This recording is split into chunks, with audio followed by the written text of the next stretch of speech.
Bonjour à toutes et à tous, bienvenue sur Pascal Aquarium Naturel, la chaîne de l'aquariophile en tongs. Pour cette vidéo, désolé, on se déplace dans tout ce boxon d'aquarium et de choses en permanence en travaux pour faire ces deux bacs. Voilà, hop. Deux nanocubes, on est en old school. Cube 30 litres que je surkiffe grave. 30, 30, 35 d'eau. Donc c'est des modèles que j'ai déjà eu à l'époque, il y a de nombreuses années. Et voilà. Alors, à noter que c'est des nanocubes donc à bord arrondi. Là pour l'instant on voit pas trop vu qu'ils sont transparents. Ce que tu peux faire c'est derrière mettre un filtre noir, tu sais, pour que ça cache, ça soit occultant. Pour ma part je préfère quand c'est largement aéré. Et puis ces trucs là franchement c'est une vraie galère à chaque fois à mettre. Je t'assure que ça me prend la tête. Ça va aller directement à la poubelle. Ils font des modes d'emploi là où tu mets de l'eau, tu mets le truc et puis tu passes un truc et puis ça marche. Bah en réalité moi je suis désolé, j'arrive pas. Donc je suis peut-être pas assez adroit pour ça, mais d'un autre côté s'il te faut de l'adresse pour avoir des aquariums, ça serait un peu compliqué. En tout cas ça serait pas accessible à moi, mais là on va faire des bacs simples comme d'hab, comme d'hab. Ces deux projets, ça va être deux projets de ouf qui moi me tiennent vraiment à cœur, qui vont donc habiter des guppies et des crevettes en même temps. Alors certains, j'entends déjà certaines personnes dire ah mon dieu, comment tu peux mettre des guppies dans des aquariums 30 litres. Et bah figure-toi que ça marche très très bien. Informez-vous sérieusement sur la chose, notamment auprès d'éleveurs de guppies, et vous verrez que c'est des formats tout à fait adaptés. Dire qu'il faut plus, certains youtubeurs aussi disent désolé, hein, je suis juste pas d'accord, hein, je manifeste un désaccord, hein, je dis pas voilà, c'est qu'il faut 60 litres ou 100 litres ou je sais pas quoi, c'est débile. En fait le million fish, le guppy, t'auras tôt ou tard une surpopulation. C'est cette espèce, c'est sa particularité. Ils sont magnifiques, mais ils se reproduisent, ils sont extrêmement prolifiques. Je dirais même que plus tu as d'espace, plus ils vont se reproduire. Notez bien la chose, hein. Des fois, les mettre dans des situations de grand volume, ça peut être pire que tout. Donc oui, 30 litres, ça va suffire largement et ils seront tout à fait heureux. Je vous renvoie vers mes anciennes vidéos. J'avais commencé YouTube peut-être en 2016, je sais plus en quelle année exactement. Il y a des vidéos qui ont été supprimées, d'autres que j'ai réussi à remettre. Et dans celle-ci, vous pouvez voir que je maintiens des guppies dans 30 litres et qu'ils étaient absolument magnifiques, franchement bien plus beaux que d'autres guppies que vous pouvez voir dans des soi-disant meilleurs volumes. Donc ça, je tiens à le dire, je défends mon steak, c'est comme ça, enfin je défends mon point de vue. Ok, pour faire un aquarium, vous avez donc besoin de bacs après, il y a différentes composantes qui reviennent assez souvent. Donc, vous les mettez sur une étagère ou un meuble plat, ou le sol, hein, on met un truc qui est plat. Faut pas qu'il y ait de déformation. Et en plus, un petit tapis. Franchement, mettez un tapis. Euh, Par tapis, vous pouvez mettre un truc Décathlon ou ce que tu veux, hein, ça marche aussi, hein. Après, tu as des trucs spéciaux aquarium, c'est très très très très bien. Il y a aucun problème avec ça. Il va vous falloir du gravier. Alors moi, pour le gravier de mes deux bacs, je me suis servi dans un de mes aquariums. Et là, ça va être de la Manado. Voilà, bien vieux avec de la vase, on peut voir. Donc ça c'est très bien parce que c'est un support bactérien. On peut voir d'ailleurs ici un ancien fruit d'aulne, donc c'est très très bien. Voilà, donc on y va. Moi je vais donc appliquer. Alors les aquariums, première étape, quand vous les recevez, vous les nettoyez évidemment. Vous les nettoyez, vous les passez à l'eau claire, il n'y a pas de problème. Voilà, c'est juste ça. Sinon vous pouvez faire comme moi, honnêtement, je les passe pas à l'eau claire. J'ai jamais eu le moindre problème, mais bon, il faut dire les choses correctement. Hop là, donc là, ensuite tu mets le gravier. Ok, alors le gravier par contre c'est vraiment le truc, j'ai envie de te dire, un des trucs les plus importants parce que ça va servir notamment à de support bactérien. Pourquoi prendre un vieux gravier, enfin un gravier déjà utilisé chargé de bactéries? En fait, ça va servir tout simplement à, comment dirais-je, à conserver des bactéries déjà existantes. Bah, d'ailleurs, je le dis dans la phrase, c'est méga important. Si vous prenez un gravier qui est vierge, il vous faudra attendre le temps habituel, c'est-à-dire 3 semaines, un mois de cycle de l'azote. Et là, j'ai vraiment envie de m'en substituer. Je vais allumer les lumières parce que ça va être beaucoup plus simple. Je parlerai un peu plus tard de l'éclairage. Là, pour l'instant, je finis sur le gravier. Vous mettez une petite couche suffisante, hein, ça à vous de voir. Après, ils sont pas immenses les bacs, hein, ça sert à rien d'en mettre 5 cm. Après, ça dépend de ce que vous voulez exactement et de vos goûts. Ce que vous voulez aussi en termes de plantes, on va en parler après. Mais là, hop, je mets d'abord le gravier. Alors, aussi dans les conseils que je peux vous donner, c'est prévoyez de la hauteur hein, entre le haut de ton bac et ton bac pour pouvoir travailler correctement. Là, je dois avoir, parce que souvent vous me demandez ce genre de détails, alors je vais vous dire, hop, là j'ai, par exemple, j'ai pour bosser 13 centimètres et demi. Presque 14. Ouais, presque 14, quasiment 14.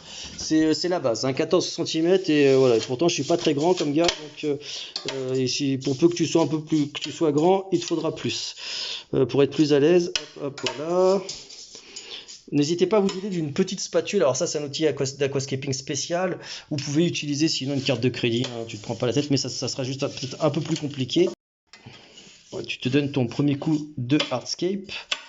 Hop, facile, hein, alors comme d'hab, bon, après vous avez différentes possibilités. Hein. Là, le but, c'est pas de faire un cours d'aquascaping, mais voilà, bon, on fait au plus gros. Ce que je vous conseille de faire, c'est de mettre un tout petit peu d'eau, enfin, on va dire 5-10 cm de flotte, puis de planter vos végétaux. On y va. Alors, pour le choix des végétaux, méga important, alors... Pareil, en fait, chacune de là, je fais un tuto assez grossier, mais il faudrait s'attarder sur chaque point.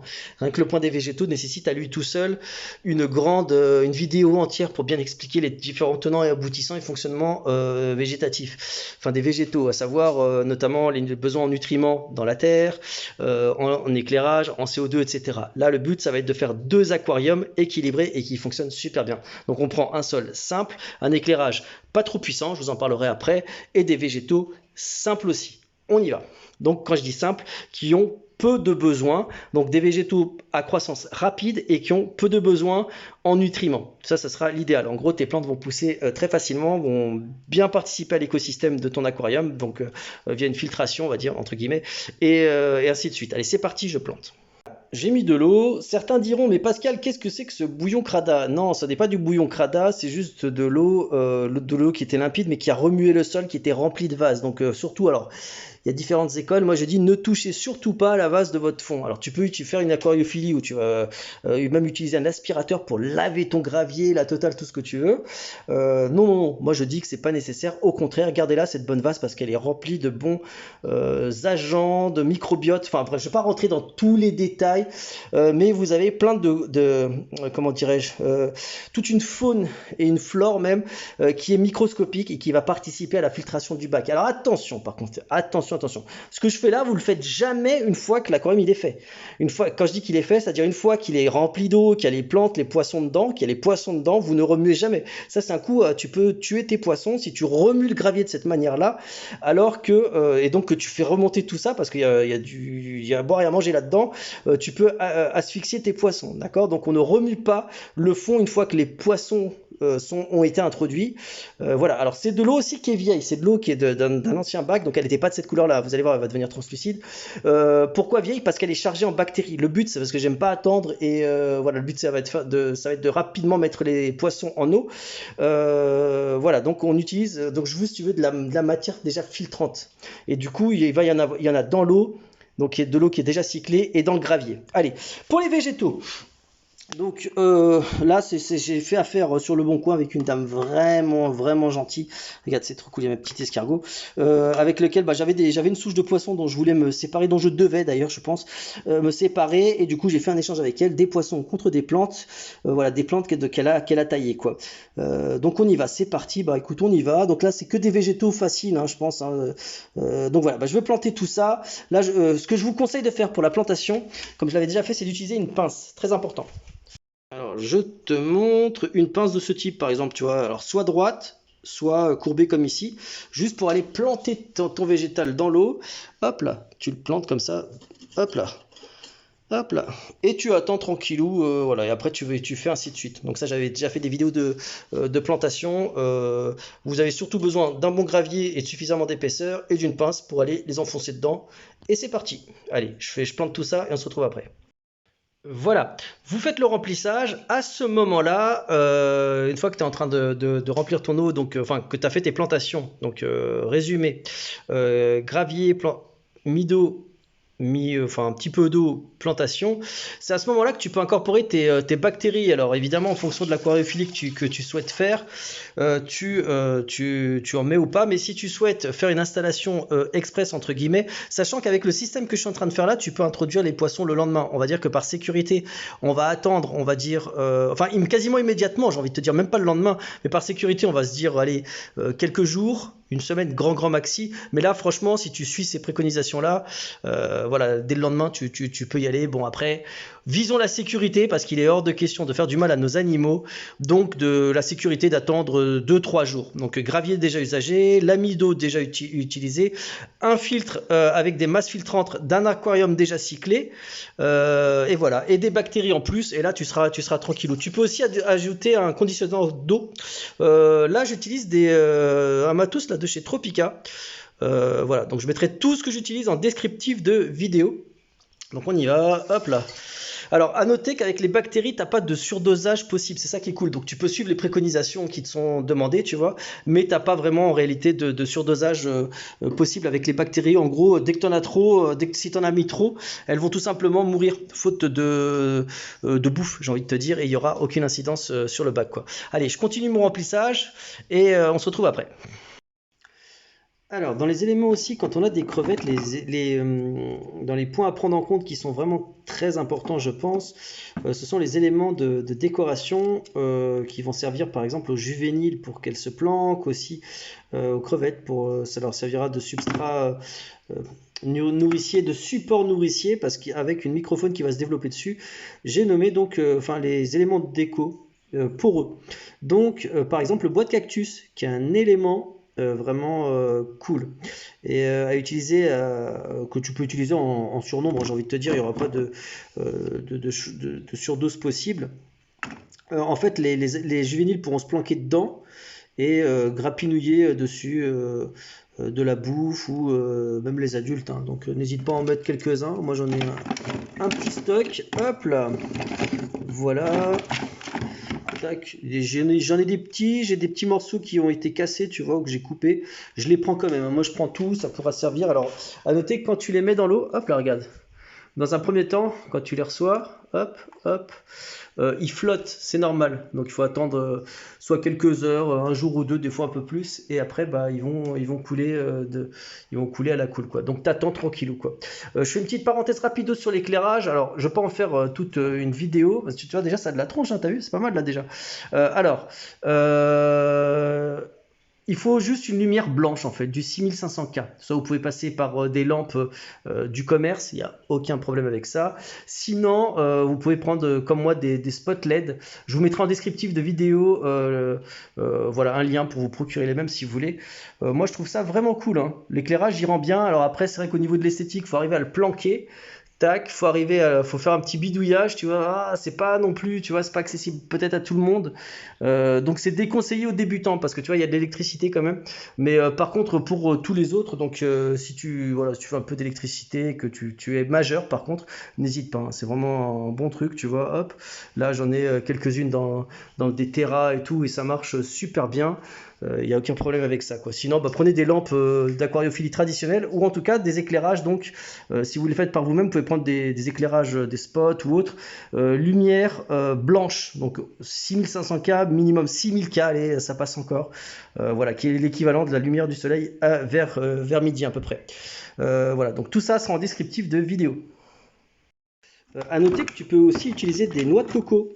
J'en profite pour faire un petit rappel d'une vidéo que j'avais faite, faire des décorations avec des noix de coco que tu achètes dans le commerce, quoi, voilà. Donc ça aussi c'est vraiment pas mal. Tu vois, tu le poses comme ça dans l'aqua, les crevettes peuvent aller dedans, peuvent aller dessus, peuvent grappinouiller ce qu'il y a dessus aussi, clac clac clac avec leurs petites pattes, tu verras bien. C'est vraiment cool, quoi. J'en profite pour dire que les animaux qui seront dans ces deux aquariums magnifiques viendront de Masterfish. .fr. D'ailleurs dessus vous avez une réduction avec le code Pascal Régal. N'hésitez pas à aller massivement dessus. Donc là les bacs c'est moi qui les compose, mais voilà, là les poissons viendront de chez eux. Et voilà, franchement, je suis trop content du résultat. Ça le fait grave. Alors, les bois de cactus n'ont pas tous coulé. Certains, oui. Regarde comment ça fait classe. Voilà, certains, oui. Donc là, j'ai vraiment hâte hein, donc de pouvoir mettre les animaux dedans, qui viendront donc de Masterfish. Voilà. À noter que tous les propos que je tiens dans cette vidéo n'engagent que moi. Tout ce que je cite, que ce soit les filtres cascades, Aquael d'ailleurs, qui seront aussi en descriptif de vidéo, bon bref, la totale, je vous mettrai tout en descriptif de vidéo, n'engage que moi, hein. En aucun cas, voilà, les propos que je tiens sont associés aux marques en question. Voilà, c'est la méthode Pascal, voilà. Donc, voilà, vous pouvez me faire confiance, il n'y a pas de souci, ça marche de ouf. Donc voilà, regarde comment ça fait vraiment sympa, le bois de cactus. Tac. Voilà, donc là l'eau elle est encore un petit peu trouble, c'est normal. Il y a quelques petits dépôts, enfin pas non plus des masses. Il y a quelques petites bulles d'oxygène encore parce que ça a été mis en eau il y a pas très longtemps, mais ça va partir très rapidement et ça fera nickel. Le bois de cactus, regarde, qui est entre la vie et la mort entre guillemets. Je sais pas si tu vois là, c'est trop fort. Attends, si j'étais là, hop, ouais, ça fait un peu mieux. Voilà les potines et les poteaux, deux bacs vraiment sympas. Voilà, il n'y a plus qu'à en profiter. Et moi, j'ai hâte de recevoir mes animaux à mettre donc dans ces deux nanobacs. À bientôt.